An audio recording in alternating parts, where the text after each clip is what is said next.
Greetings, Warchant. This is senior analyst, recruiting analyst Michael Langston here, recruiting for. I want to give you guys kind of an update of what's going on this week in recruiting. Obviously, a lot going on after FSU's big weekend at Clemson. Certainly, we've covered that in detail with very positive weekend. Hakeem Williams is certainly really excited. Five-star receiver, ready to be a part of the family. Keldrick Falk, a top 100 defensive end. He went in there and shut his recruitment down. So there's a lot of positive there. And then also FSU commit four-star linebacker Blake Nicholson also seems all in with FSU. So a lot of positives coming out from that thing. Had an official visitor with Roderick Kearney and Damari Brown, defensive back from American Heritage. I think FSU made a nice surge with Damari Brown. I think that one's still up in the air. FSU, Clemson, Miami. He still has a Miami official visit left. So that's certainly going to be interesting as far as how that shakes out. He's keeping stuff close to the vest, but I think FSU, feels like they've done a really good job, and they felt like this weekend certainly put them in a chance to pull it off. But again, we'll have to wait and see kind of what the intel tells us afterwards. As far as this week, I want to go into. There's several offers that FSU already made this week. We'll start with quarterback Luke Nickel, a 2025 quarterback from Milton, Georgia. He just got an offer, picked up an offer, and then a host of Parkview kids from Atlanta, Georgia. Offensive lineman Jordan Floyd picked up an offer, 2024. Also, athlete Mike Matthews, mainly at the receiver or I guess DB position, from what I've been told, is another offer they made from there. And then also Jalen Crawford is as a guy that is also another athlete, mainly running back and receiver. He picked up an offer from FSU, as well did Juwan Johnson out of Lafayette Christian Academy out of Louisiana. He's a guy that I think FSU Coach David Johnson went to see while they were on the road this week. Since it's a bye week, they're on the road getting out there. And then the biggest offer that came out of this stuff was Keyshawn Blackstock.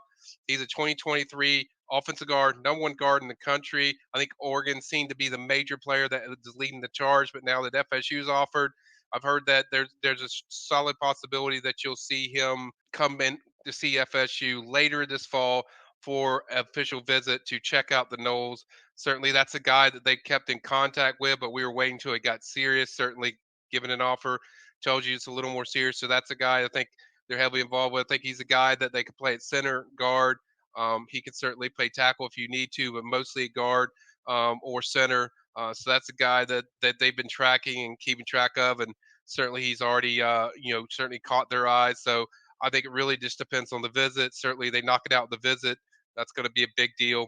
And then I want to go over a few guys, that's kind of leading the class overall with FSU. Some stats for you guys. Two sack machines for FSU. Lamont Green leads the charge with 18 sacks this season for Gulliver Prep. And then, of course, Keith Sampson, who's also committed to FSU, even more impressive.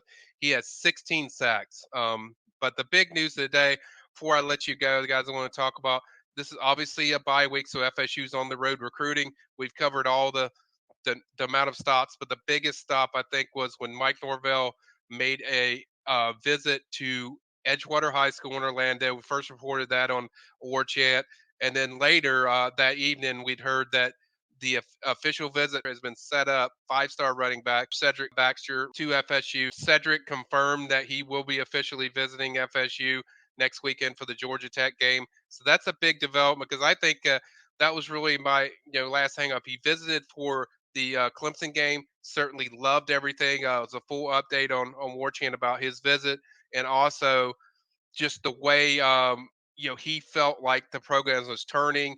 He grew up an FSU fan, was originally committed to FSU, so this is significant to get him in for an official visit. He's committed to Texas currently, but I think certainly this is the big step that FSU had to make.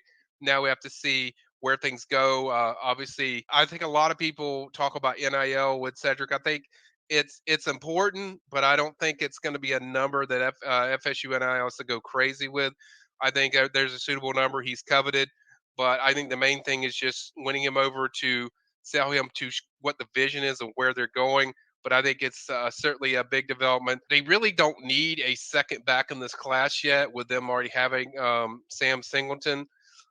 But when you get a chance to get an elite guy like Cedric Baxter, certainly that would be a massive haul. They already have Keziah Holmes, who they got to transfer from Penn State. So whatever they get and another running back, it'll be just kind of an extra. They've had to develop that relationship, but I think the biggest move was just what this running game looked like. The fact that FSU running game ran for over 200 yards, I think the most yards Clemson's given up since 2016. So that says a lot about where the program's going, the way the offense looks. So I think that's really jumped out and caught his attention, especially him growing up a fan. So this one could get interesting. We'll have to see how the official visit goes. But the first step was really getting an official visit. Norvell also went to see Charles Lester in Sarasota Riverview, and then also made a trip over to see Cam Davis, 2024 top running back commit out of Albany Doherty. I will say before I go, the last weekend was probably going to be the biggest weekend because you remember FSU does play Florida, and there'll be some top prospects there, some really good official visitors. But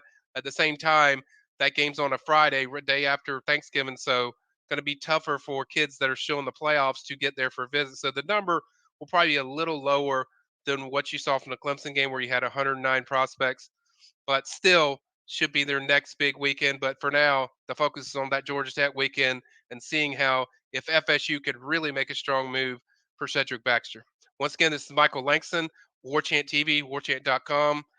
Stay tuned in for Warchant with all the latest on recruiting, your ultimate sports for Seminole sports.